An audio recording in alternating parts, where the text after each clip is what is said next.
Let's move on to get you details of the other big story that is developing down south. The former telecom minister, Dayanidhi Maran, has issued a legal notice to his elder brother, Kalanithi Maran, and he's accusing him of violating regulations and unlawfully transferring lakhs of shares of the Chennai-based Sun TV group to himself. That is the charge.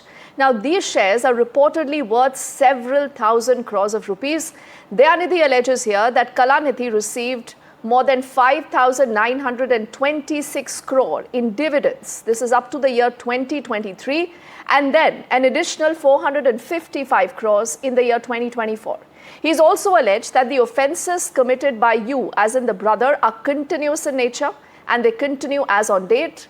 What are these charges all about? What is the response that we've got as far as the family is concerned, and what could this entail? Let's also get in more details. Hetal is getting us exactly that. The key stock that is in focus today is a Sun TV. That stock has actually tumbled in trade today, and this is on the back of the battle, which is a legal battle between the Maran brothers. So it's an absolute Maran versus a Maran. The key question is the sun setting for them? Because you have Dayanidhi Maran, who sent a legal notice to Kalanithi Maran, who's the CMD at Sun TV. In fact, the family dispute has erupted between the two brothers. Let's quickly understand what the generational chart looks like, or the family tree looks like. You have Murasoli Maran and Malika Maran, who is husband and wife, and their children right now. We have Dayanidhi Maran, Kalanithi Maran, and Dr. Murasoli Maran. It's Dayanidhi Maran and Kalanithi Maran who are having that legal dispute right now. And you see Dayanidhi Maran, who has two children, Divya Maran and Karan Maran, and Kavya Maran, who is the daughter of Kalanithi so far. But let's understand what are the allegations that Dayanidhi has sent out. He's accused Kalanithi of fraudulent practices, misgovernance in 2003, Sun TV takeover, and this is after the father's death. In fact, he claims that Kalanithi fraudulently seized control of the group back then, and Kalanithi had gone ahead and allotted himself 1.2 million shares. This was done back then in September 2003 without any valuation, shareholder approval, or any board resolution. In fact, the shares priced at 10 rupees each, but younger Maran claims they were worth 3,500 odd crores.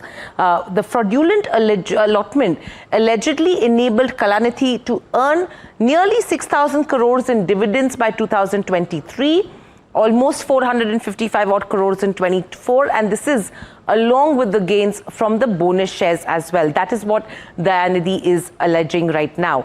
In fact, what he's saying is that Kalanithi, wife Kaveri and associates, allegedly used the proceeds of crime to acquire Sun Direct TV, Kal Radios, Sun Pictures, South Asian FM, and Sunrisers Hyderabad as well.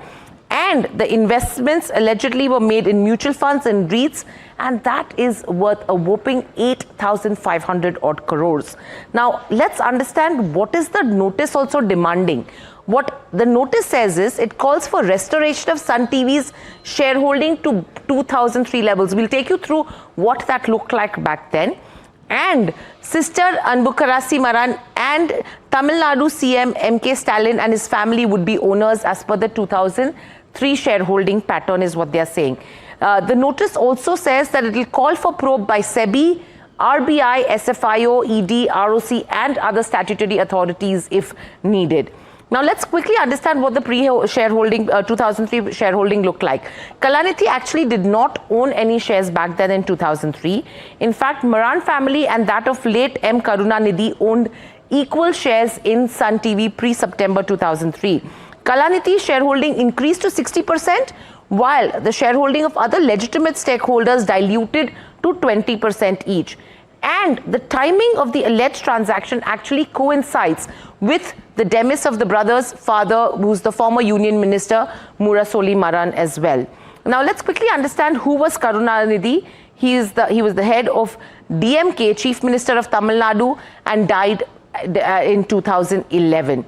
But with all of this saga, you have the company which has come out with a clarification where they've said that all acts have been done in accordance with the legal obligations.